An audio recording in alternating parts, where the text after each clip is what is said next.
Rinaldo Gubatlayo, 25, payat at mahaba ang buhok, tahimik na dumating sa pulo ng maglabas. Ang liblib na probinsyang iyon ang kanyang piniring takbuhan upang maghanap ng personal na pagbabago. Tinanggak siya ng mag-asawang sina Lolo Danilo at Lola Elena. Dito anak, laging may umaaligid na aswang, paalala ni Lolo Danilo habang inilalagay ni Lola Elena ang asin at bawang sa bintana. Isang gabi, naramdaman ni Reynaldo ang malamig na presensya sa labas. Narinig niya ang lagitik ng pakpak kasabay ng mabigat na paghinga.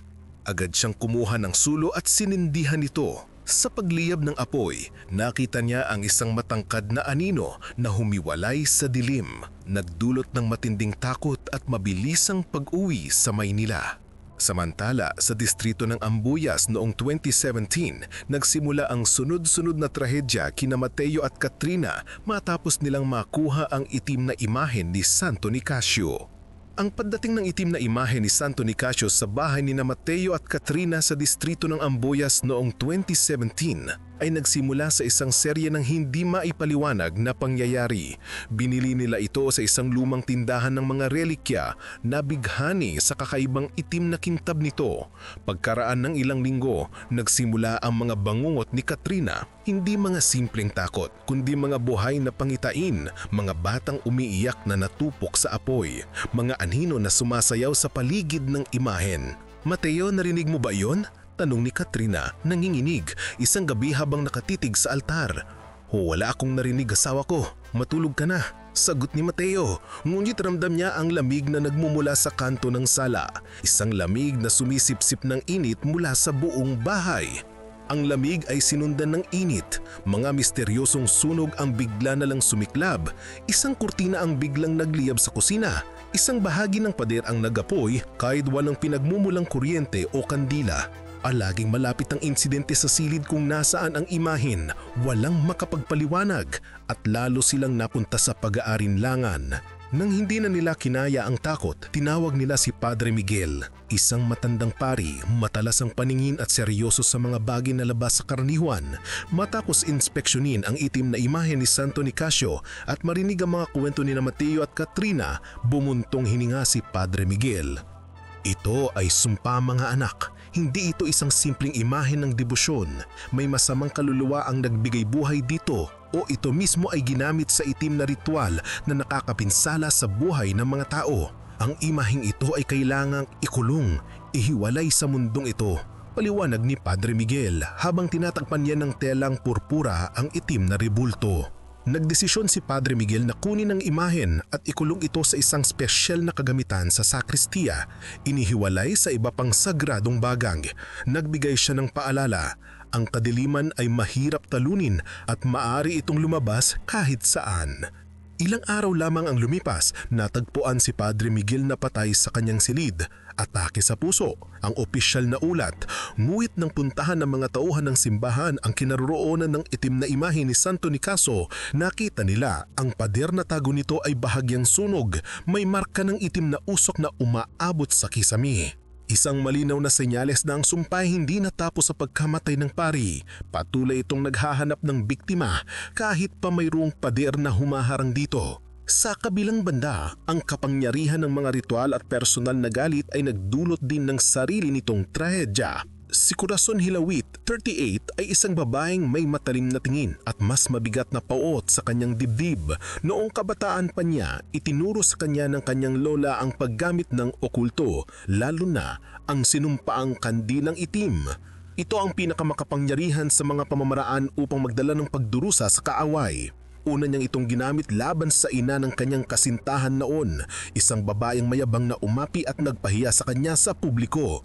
Pagkaraan ng ritual, ilang buwan lang ang lumipas, namatay sa kakaibang sakit ang matandang babae. Nang iwanan siya ng kanyang kasintahang Simon para sa isang mas mayaman at mas mabata, hindi na nag-atwabili si Corazon.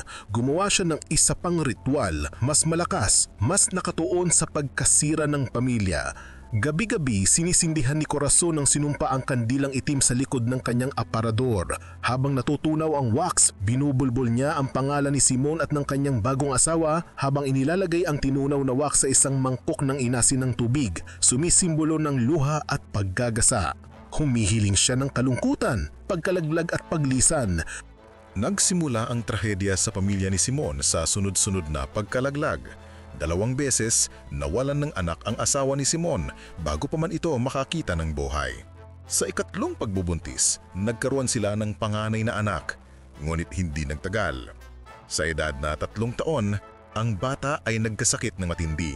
Isang sakit na hindi matukoy ng mga doktor na parang unti-unting hinihigop ang buhay nito ng isang di nakikitang kamay. Habang papalapit ang kamatayan ng bata, lalong lumiliwanag ang mukha ni Corazon.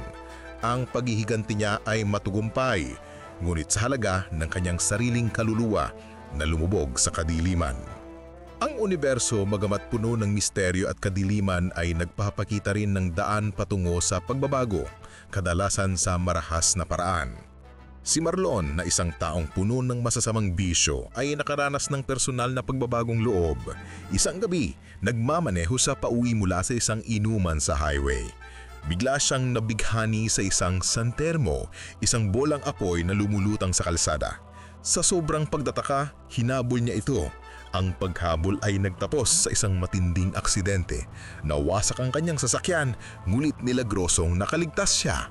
Ang karanasan sa pagitan ng buhay at kamatayan, ang nakakasilaw na apoy ng San Telmo na parang nagsilbing huling bapala, ang nagtulak kay Marlon na tuluyan ng iwanan ng lahat ng kanyang bisyo at magsimulang maghanap ng liwanag. Ngunit may mga pagkakataon ang kapangyarihan ng lupa at ng langit ay hindi makikialam, bagkus ay magpapakita ng mabilis at matinding paghatol. Sa liblib na kakahuyan, naninirahan si Lola Isang, isang matandang bulag na matagal nang naging bahagi ng kwento ng baryo dahil sa kanyang kakayahang makakita ng mga bagay na hindi nakikita ng iba. Isang hapon, nakita siya ng mga mangangahoy na nagliliyab. Walang apoy na malapit, walang nakikitang pinagmulan, basta na lamang ng liab ang kanyang katawan na parang isang basang sulo na may biglang nagsindi. Nang makarating ang mga tao, abo na lang ang natira na parang biglang nawala sa ere ang kanyang katawan. Isang malaking aral na ang pakikialam sa mundo ng okulto o ang pagkakaroon ng hindi pangkaraniwang kapangyarihan ay may matinding presyo. Ang mga kwentong ito, mula sa takot ni Reynaldo sa pulo ng maglabasan hanggang sa walang tigil na sumpa ng itim na imahe ni Nicasio at ang mapait na paghihiganti ni Corazon, ay nag-iikot sa isang tema, ang karma at pagbabayad sala. Ang mga tao ay hinaharap ang mga kahihinatnan ng kanilang desisyon, maging ito man ay pagtakas mula sa kadiliman, pagyapak sa sumpa o ang paggamit ng kapangyarihan na hindi nila lubos na nauunawaan. Ang mundo ay isang balanse. Kapag sinira mo ang balanse na yon, handa dapat na harapin ang apoy. Ang abo ni Lola Isang ay nanatiling paalala ng huling hatol, isang huling sagot sa mga nagtanong kung saan nagtatakos ang kapangyarihan ng okulto. Dito, nagtatapos na ang lahat. Kung nagugustuhan mo ang mga kwentong ito ng misteryo at supernatural, huwag mong kalimutang mag-subscribe at i-like ang video nito. Nagdaan ng gabi sa pulo ng maglabasan na tima hindi nagbabago ang takbo ng panahon. Maliban sa papalaking kaba ni Reynaldo Gubatlayo, 25 taong gulang, payat at mahaba ang buhok, na naninirahan pansamantala sa dampa ni na Lolo Danilo at Lola Elena. Ang kanyang pagtakas mula sa siyudad ay nagdala sa kanya sa lugar na puno ng matatayog na mundok at lunti ang kakahuyang, ngunit lalong puno ng matandang takot. Bawat huni ng ibon sa dilim, bawat kaluskos ng dahon ay binibigyang kahulugan ng mga babala ni na Lolo Danilo. Anak, ang pulo ng maglabasan ay tahanan ng mga matandang nilalang. Ang mga aswang ay umiikot sa paligid. Huwag kang lalabas ng walang apoy, asin o bawang sa bulsa. Tahimik si Reynaldo, mapagmasdin at humahanap ng personal na pagbabago, ngunit ang takot ay higit ba sa inaasahan niya. Isang gabi, habang nag-iisa siya at nagbabantay ng apoy sa bakuran, ay naramdaman niya ang matinding lamig. Hindi ito lamig ng hangin, kundi lamig na sumisip-sip ng lakas mula sa lupa. Ang mga aso sa baryo ay nagsimulang umiyak. Hindi tumahol na may galit, kundi umiyak ng matindi, tulad ng tunog ng nalalapik na trahedya. Itinutok ni Reynaldo ang kanyang tingin sa kadiliman lampas sa bilog ng apoy. Wala siyang nakita, ngunit may naramdaman siyang matinding presensya, isang mabigat, mabahong hininga na tila nagmumula sa itaas ng puno ng niyog. Ang pakiramdam ay tila na isang malaking nilalang ang nakabitin doon, naghihintay na maglaho ang apoy. Bigla niyang naalala ang turo ni Lola Elena. Apoy ang panlaban. At asin, Reynaldo, asin. Dali-dali siyang sumalok ng asin sa sako at iniasig sa nagbabagang apoy. Naglabas ito ng usok na may amoy ng kagamutan at kasabay nito isang mahinang iyak ang narinig niya na parang boses ng isang sanggol na nasaktan. Sa sandaling iyon, narinig niya ang isang malakas na tunog ng paglipad, tila isang malaking sako ng bigas ang biglang bumagsak sa kabilang kakahuyan. Nawala ang lamig. Napaupo si Reynaldo nanginginig. Alam niyang nakaharap niya ang kadiliman at ang kadiliman ay nagtagal lamang dahil sa kanyang pakihanda. Nagdesisyon siyang bumalik sa Maynila sa lalong madaling panahon, dala-dala ang karanasang nagpabago sa kanyang paniniwala sa mundo. Ang pulo ng Maglabas ay hindi lang isang liblib na probinsya, isa itong paalala ng hindi nakikitang panganib. Sa kabilang dako, sa simentadong distrito ng Abuyas, si Corazon Hilawit, 38 anyos, matangkad at may matalim na tingin, ay nakita ang sugdulan ng kanyang paghihiganti. Mapaghiganti siya at ang kanyang kapangyarihan ay nagmumura sa sinumpaang kandilang itim, isang ritual na itinuro ng kanyang lola upang magdala ng kamalasan. Nakita na niya ang pagkamatay ng ina ng dati niyang kasintahan at nang iwanan siya ni Simon, mas pinalakas niya ang kanyang ritual.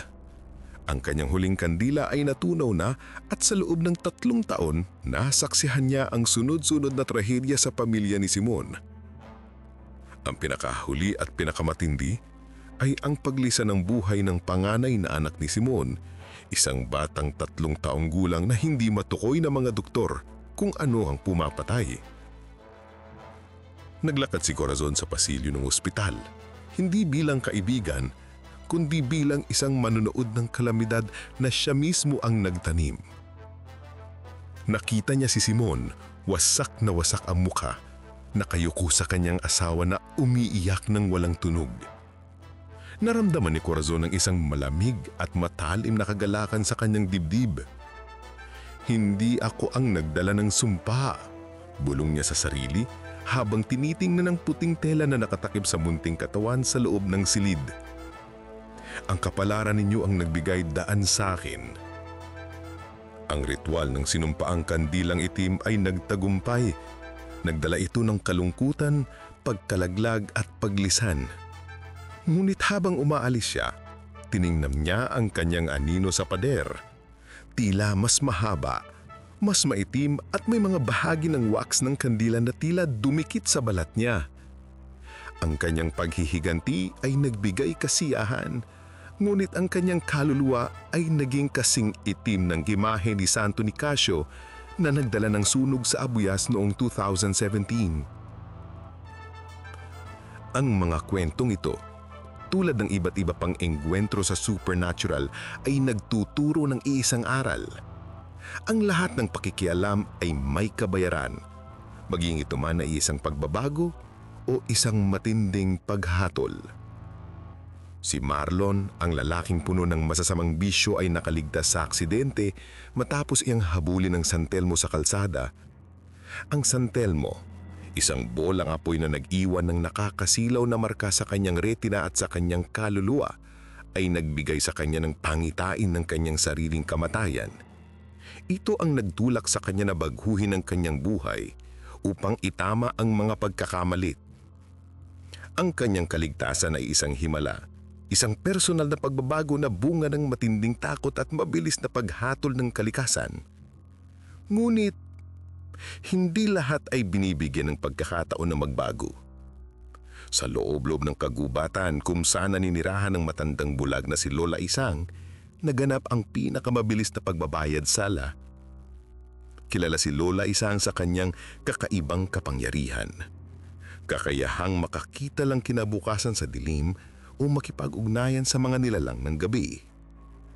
Isang hapon ay nakita siya ng mga taga-baryo na nagliliyab. Walang apoy na malapit, walang nakikitang kagamitan o suloy, basta na lamang nagliyab ang kanyang katamaan. Naging abo siya ng loob lamang ng ilang sandali na parang biglang hinigop ang kanyang pisikal na anyo ng mismong lupa. Ang kanyang pagkawala ay nag-iwan ng isang malaking tanong sa mga nakasaksi. Ito ba ay parusa sa magiging masyadong malapit sa kadiliman? O ang huling paglilinis ng isang kapangyarihan na hindi na niya makayang kontrolin? Ang mga abo ni Lola Isang ay nanatiling paalala na ang mga taong nakikipaglaro sa okulto o ang mga pinili ng okulto ay kadalasang nagtatapos sa matinding paghatol. Mula sa matinding takot ni Reynaldo sa pulo ng Magdabas na nagpabalik sa kanya sa siyudad hanggang sa itim na kasiyahan ni Corazon sa pagkalaglag at pagkamatay ng bata sa Abuyas at ang trahedyang iniwan ng itim na imahe ni Santo Nicasio na napatuloy maging matapos mamatay si Padre Miguel. Ang lahat ay umiikot sa iisang balanse: karma at pagbabayad sala. Ang bawat karakter ay natutong harapin ng kahihinatnan ng kanilang mga desisyon. Ang kadiliman ay palaging naghahanap ng pinto at ang mga taong nagbukas nito ay dapat na handang makita ang apoy na sisiklab. Ang mundo ay nagbigay ng mga babala, ngunit sa huli, ang tao ang pumipili kung aling apoy ang kanilang haharapin. Kung nagustuhan mo ang mga kwentong ito ng misteryo at supernatural, huwag kalimutang mag-subscribe at i-like ang video na ito. Hindi na lang ang pagtakas mula sa sariling problema ang dinala ni Reynaldo Gubatlayo, isang binata na 25 taong gulang na payat at may mahabang buhok sa pulo ng Maglabas. Dinala rin siya roon ng pangangailangan para sa personal na pagbabago. Ngunit ang pagbabagong hinahanap niya ay napalitan ng matinding takot nang maramdaman niya ang hininga ng aswang sa likod ng kanyang dampa. Kaya't dali-dali siyang umuwi sa Maynila, dala-dala ang aral na hindi lahat ng kadiliman ay nakikita. Sa kabilang dako, sa mas sementadong bahagi ng bansa, si Corazon Hilawit, isang 38 taong gulang na babaeng matangkad at may matalim na tingin, ay nakita ang sugdulan ng kanyang paghihiganti. Siya ay mayabang, mapaghiganti at gumamit ng sinumpang kandilang itim upang wasakin ng pamilya ng dating kasintahan. Sa loob ng 3 taon, sinaksihan niya ang sunod-sunod na pagkalaglag at ang pinakamatindi, ang pagkamatay ng panganay na anak ni Simon. Ang kagalakan na naramdaman ni Corazon ay malamig, ngunit ang anino niya sa pader ng ospital ay pila mas mahaba at may bakas ng maitim na wax. Senyales na ang ritual ay hindi lamang nagdala ng kalungkutan sa iba, kundi nagpaitim din ng kanyang sariling kaluluwa. Ngunit ang kasamaan ay tila nagkakaroon ng sariling hugis sa distrito ng Aboyas. Bago pa man dumating ang sumpa ni Corazon, may bumabagbag na sa komunidad ang kaso ng itim na imahen ni Santo Nicasio. Sina Mateo at Katrina ang nagdusa dahil dito. Isang itim na Santo Niño, hindi ito gawa sa karaniwang kahoy, ngunit sa isang bato na tila sumisipsip ng liwanag. Hindi pa natatagalan ng bilhin nilang imahen, nagsimula ang mga tangitain. "Nakikita ko ang apoy, Mateo," sabi ni Katrina habang nakatitig sa walang emosyong imahen. Nagliliyab ang pader, ngunit walang amoy ng usok, walang ingay. Hindi nagtagal, sumunod ang misteryusong sunog. Isang sulok ng silid ay bigla na lang nagliyab. Isang damit na nakasabit ay bigla na lang umusok. Lahat ay maliliit, madaling apulahin, ngunit nagdala ng matinding takot at kawalang katiyakan sa kanilang tahanan. Sa huling pag-asa, dinala nila ang imahen kay Padre Miguel. Si Padre Miguel, na may matinding kaalaman sa mga ganitong bagay, ay hindi nag-atubilay. Tinitigan niya ang itim na imahen at ang kanyang mukha ay nagpapakita ng malalim na pag-aalala. Ito ay hindi debosyon, mga anak, marinyang sambi. Ito ay isang sumpa, isang pagsambang itim na may sariling buhay. Inutusan niya sina Mateo at Katrina na iwanan ang imahen at ipinangako niyang ikukulong niya ito sa isang spesipikong lugar. Ngunit ang kapangyarihan ng imahen ay lumampas pa sa hangganan ng banal na proteksyon. Ilang linggo matapos ang insidente, natagpuang patay si Padre Miguel. Ang ulat ng polisiya, ataka sa puso. Gayunpaman, nang kinuha ang mga ari-ariyang ng pare, natagpuan ang nakatagong kabinete kung saan nakalagay ang kahon na may imahe ni Santo Nicasio. Sa loob nito, sa simento at kahoy na nakapalibot sa kahon, may malaking bahagyang sunog na marka.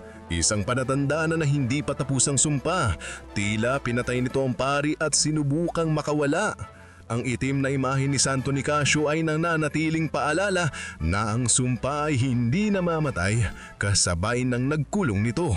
Samantala, mayroon namang mga karanas ng engkwentro na nagdala ng pagmamago. Si Marlon, na kilala sa kanyang masasamang bisyo, ay nakaligtas sa isang matinding aksidente. Nagsimula ang lahat nang habulin niya ang isang San Telmo, isang bolang apoy na lumilipad sa kalsada. Sa gitna ng bilis at dilim, ang San Telmo ay biglang huminto at nagdingning. Nagbigay sa kanya ng isang nakakasilaw na pangitain ng kanyang sariling karumdumal-dumal na kamatayan sa gilid ng daan.